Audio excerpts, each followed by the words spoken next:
As a doctor, are you educating your patients? I know you're a busy doctor, you are attending so many patients in your clinic, in your day to day practice, but a few sentences can make the difference in the patient's life. Let me begin with the first story. Before that, this is Dr. Nitin, and I help doctors to grow their clinical practice with the help of various marketing strategies, ideas, tools, and tips. So, let's begin with today's story. So, I come across this patient, young woman, maybe in her 35 years old, and she was recently admitted for a hypertensive crisis.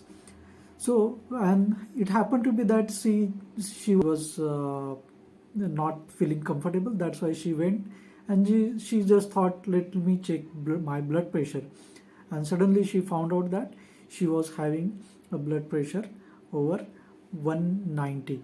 Okay, so when the doctors are asked her to get admitted and rest or stay under observation in the hospital. After that, she visited me, and when I talked with her, what I found was that she was having a family history.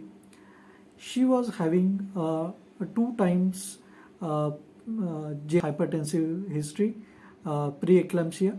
Okay, and during both the pregnancies, uh, she was found to have gestational hypertension, that is pregnancy-induced hypertension. And when she told me about her experience, she visited or she got treated by two different gynecologists.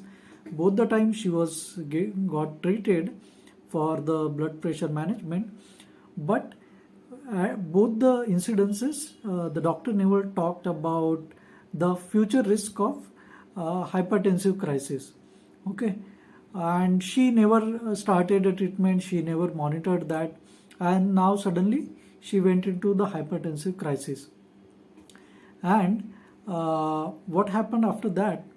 I just talked with her. I explained her about the familiar inheritance of the hypertension, and I talked about importance of regular blood pressure monitoring, and I explained her about adherence to treatment and the medicines. So I never gave her actual treatment.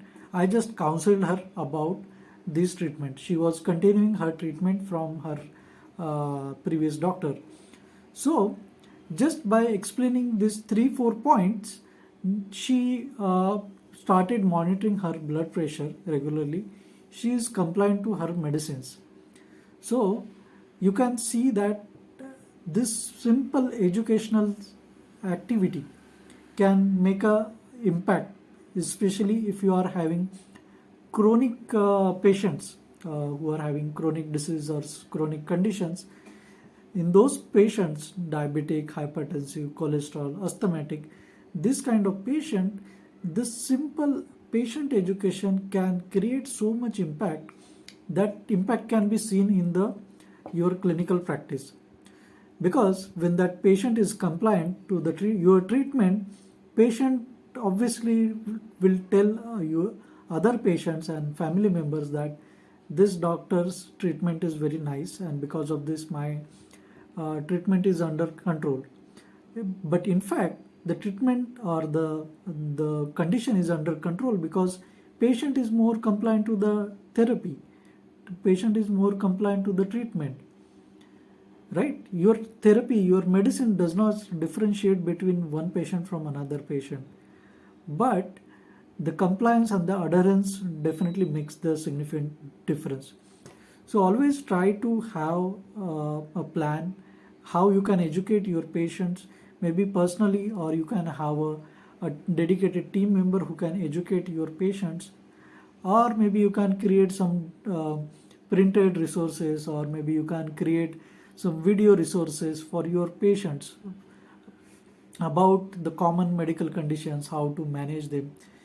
The success of your clinical practice does not lie in how many patients you are treating, but how successfully you are managing their medical conditions. And education is one of the key resources which can help you to achieve this kind of goals.